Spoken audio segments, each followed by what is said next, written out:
Joined at the desk now by Sdumo Dlamini. He is the president of COSATU and an ANC member, and he's here to join us to talk about the unity in the Federation post the special Congress. As a way of kicking off our conversation, I'd like to quote a question that was, or a response that was said by one of the people who are not, you're not one of their favorite people, and he says, Sdumo said the Congress was a success. We don't know if he was attending a conference in Europe or what. And this is a name I'm sure is familiar to you, Chirwa. So, how do you respond? Was it a success, and was it a success as we should understand it here in South Africa, or were you talking about something else in Europe?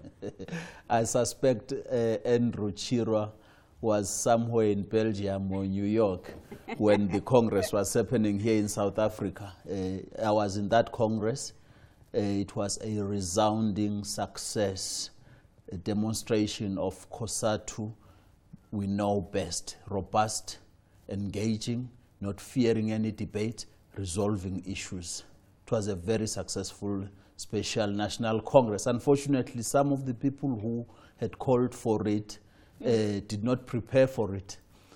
Some of the people who had called for it were not there because they've been expelled from the Federation. That's why they will say it was not a success, because they were not there. But the 18 COSATU unions declared in a declaration that that Congress was a success. There's a program we're taking forward after itself. So Sdumo, when you came into the studio last time, you said you weren't going to talk about the elements that had been expelled, the disaffected elements. You then did talk about them quite a lot, so they were on your mind. And there was a fear of disruption. You said they had an agenda to disrupt. Yes, indeed, in many instances that was indeed evident. For instance, the disruptors had sneaked into Congress a document that they had distributed amongst the delegate without authorization, and when we found out, we had to reject and kick that document out. There were attempts to cause chaos inside. Unfortunately, the 2,558 strong delegates of the Congress dwarfed any possibility of a disruption. So there are those who are saying perhaps the best display of leadership that you could show at this point would be to open your arms and welcome and embrace those that had been expelled. Is this by any possibility something that we could see happen? Congress was very, very clear on that matter, because remember, it had to be resolved in a vote where attempts were that we should discuss the appeals.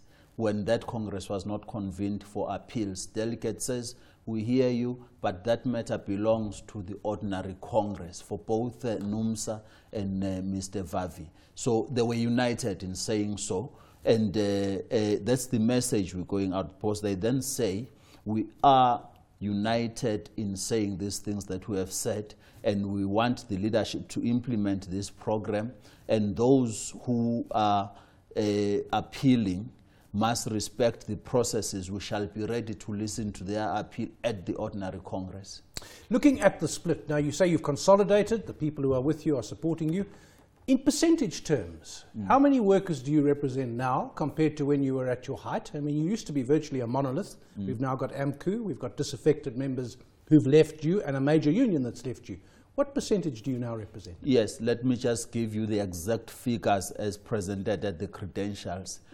1,987,000 members. Nearly 2 million. That's nearly 2 million. We are down by 320 because we expelled NUMSA at a time there were 320. That's what COSATU is today. The other question that's been raised, and of course this is on the basis of obviously questioning these numbers and assuming that the 320 is perhaps far bigger than what it may be. And the question is, maybe there's an alternative to the Federation. Are you getting a sense that this is perhaps a significant time in our history in the making, where there could be the formations of an alternative to the Federation as we know it? I would rather let those who have been busy working on that project for quite a while now. It's actually over 2 years they've been working on that project. They would rather be the ones talking whether it is succeeding or not. Why has it not been launched on the 13th and 14th of July as they had pronounced? The reality is there are push factors fighting for the soul of the federation, but what I can tell you right now, COSATU still stands even quite strong and resolved right now after a clear mandate from that Congress. So, Sdumo, looking at the stakes, in the end you're representing workers. Now, you've had your mind on this internal battle, yes, but in the end it's about worker interests. That's sure, what you're there for.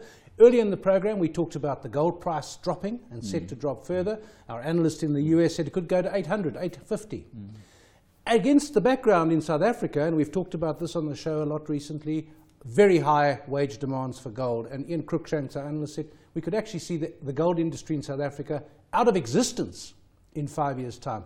This puts pressure on you, doesn't it, to represent but also to support the industry? We've got to acknowledge that, but say let's not be narrow and find easy answers to the critical questions of a serious economic challenges the globe over and here in South Africa. And that you're not going to say that is because of workers demanding so much. By the way, here in South Africa, whilst we appreciate the recent survey that says workers have seen some increase in their salaries, but the reality, if you go to the retail sector, to hospitality industry, those workers are still earning less than 4,000 rands a month. That's a serious problem. So it's not just workers who are to blame.